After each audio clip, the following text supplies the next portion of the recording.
അപ്പം കുട്ടികൾക്ക് ഇഷ്ടമുള്ള പൊട്ടാറ്റോ സ്മൈലി ഉണ്ടാക്കാൻ വേണ്ടിയിട്ട് ഞാനിവിടെ 2 ഉരുളക്കിഴങ്ങ് ഉപ്പിട്ടിട്ട് ഒന്ന് വേവിച്ചെടുത്തിട്ടുണ്ട്. നല്ലോണം ഉടച്ചെടുത്തിട്ടുണ്ട്. അതിലേക്ക് ഒരു 6 ടേബിൾ സ്പൂൺ കോൺഫ്ലോർ ആഡ് ചെയ്യാം.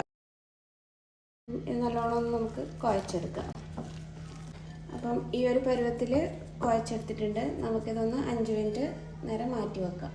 ഇനി നമുക്ക് ചപ്പാത്തി പലകയിലേക്ക് കുറച്ച് എണ്ണ തടവി കൊടുക്കാം. ഇതിൻ്റെ കോലിലേക്കും എണ്ണ തടവി കൊടുക്കുന്നുണ്ട്. ഉരുളക്കിഴങ്ങ് ഇതുപോലെ ഉരുളകളാക്കിയിട്ട് ഇതിലേക്ക് വെച്ച് കൊടുക്കാം.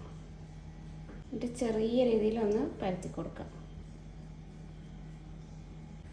അപ്പം നമ്മൾ സ്മൈലി ഫേസ് ഉണ്ടാക്കാൻ വേണ്ടിയിട്ട് ഇതുപോലുള്ള അച്ചോ അല്ലെങ്കിൽ മൂടിയുടെ ഇതുകൊണ്ടോ നമുക്ക് സർക്കിളാക്കിയിട്ട് എടുക്കാം.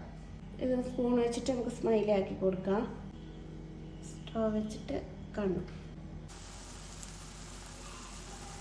പൊട്ടാറ്റോ സ്മൈലി എണ്ണയിലിട്ട് ഫ്രൈ ചെയ്തെടുത്തിട്ടുണ്ട്. അന്നേരം കണ്ണും വായിലും കുറച്ച് ഷേപ്പ് പോയിട്ടുണ്ട്. പക്ഷെ ഭയങ്കര ടേസ്റ്റാണ്. കുട്ടിക്ക് ഭയങ്കര ഇഷ്ടമായി ഇത് കഴിച്ചിട്ടാകുമ്പോൾ.